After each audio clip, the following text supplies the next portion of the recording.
After decades of hiding, the evil enchantress who cursed Sleeping Beauty is back with a vengeance.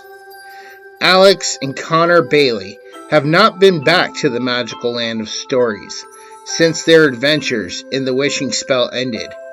But one night, they learned the famed enchantress who has kidnapped their mother.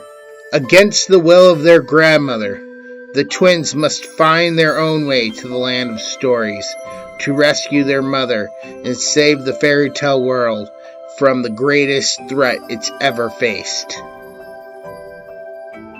The Land of Stories, The Enchantress returns. Written and narrated by Chris Colfer.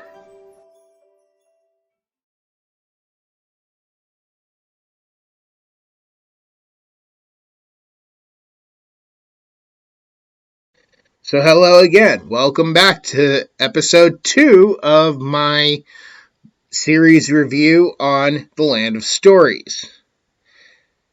Now, I didn't mention this in my previous video, although I probably should have. And I don't want anyone to hear this and take away that I don't like this about this book series. Because, quite the contrary, actually, I love this about this book series. This is one of my favorite things when it comes to storytelling. Something I myself have used in my own writing. And while I'm going to make a comparison, I just want to say that there's probably a lot more times this has been done. And if you know of more books out there with stuff like this, please let me know in the comments below, because I love these kinds of stories. And the thing I'm going to say about it is, when book 1 started, when I started the prologue of book 1, oh my God, did I feel like it was heavily either mimicking or parodying, or basically was copied to the TV show Once Upon a Time by Disney. I love the TV show Once Upon a Time. The way it fused all the Storytel characters into one. How this character knew or was related to this character. You know, beautiful work like that. I grew up with games like King's Quest, and I loved the King's Quest series. It is probably my all-time favorite video game series. It was one of the first ones I learned how to play. So I love when a writer can take all these different elements of things that don't go together naturally. It brings them together to where they do go together. Like some of the world's first melded universes, let's call it. Like Marvel has the cinematic universe. And Stephen King, all of his books, there's little tiny details that can connect all his books together. And you could probably make a timeline of when all these books take place and where they're taking place. I really love that. I love when you can combine, whether you come up with it yourself or you take from classic fairy tales, and that's what this author has done. So again, we're going to start with the cover. Again, this cover was really great. I loved it. I don't think there's going to be a cover on this series I don't love. Although I will say that there is slight spoilers if you do know the story. I mean, they're just there. I mean, you really can't help it. But the artwork is very beautiful. And again, the author's name doesn't primarily stand above the title. You can clearly see the title. The back looks just as good as the first. I mean, it's basically the first one in a different color scheme with different pictures. So it fits the theme that the author went for with the book cover. Moving on to the title, again, I can't fault the title. It's really great for its, story. It doesn't tell too much. The story itself, as I read in the intro, that's really good. I did have a problem with the ending, which I'll get to when I get to the extras. The narration was really good. Again, it was read by the author, so no complaints there. I think it's very great when an author can narrate their own book. And who better to narrate their own book but the author? If you have confidence in your voice and you think your voice is going to work. No, I don't have that confidence in myself, and I never will. I will never narrate my own book.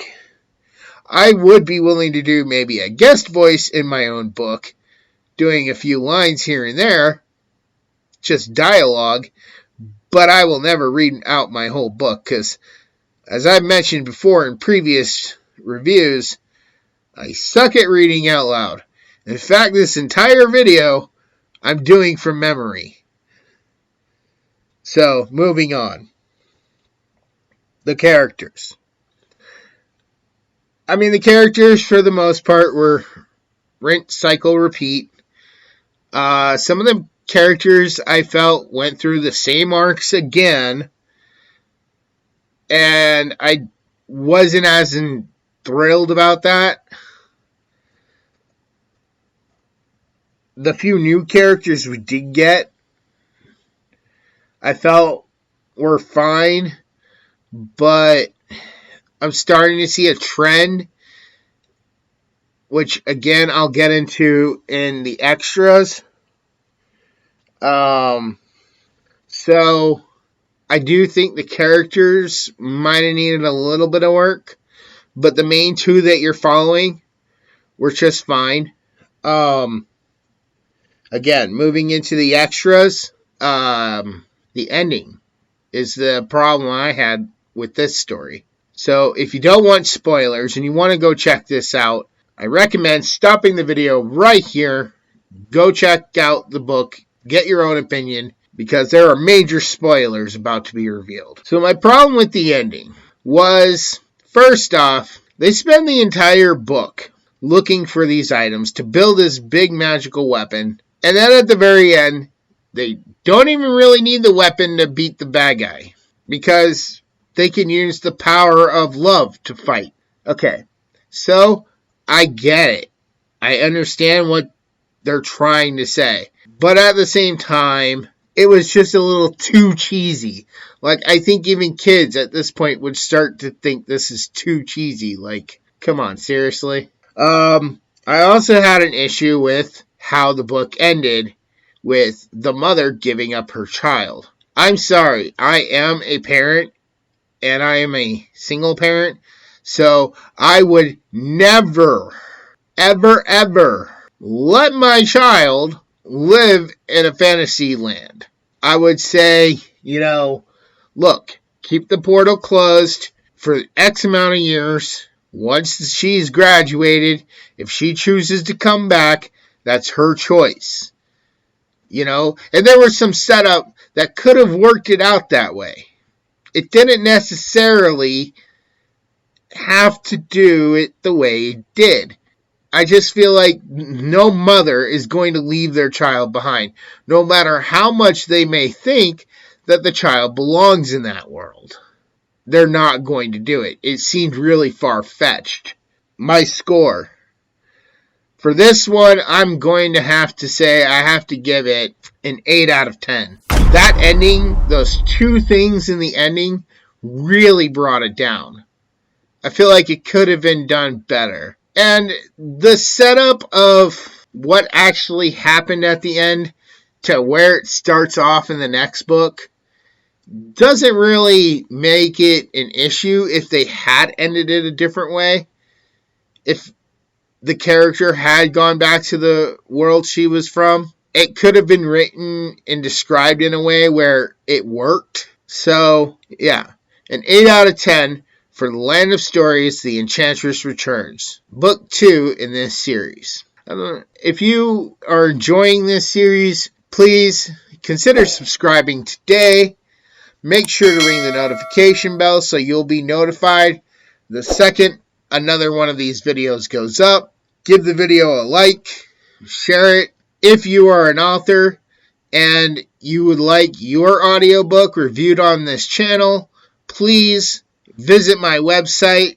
It'll be in the link below.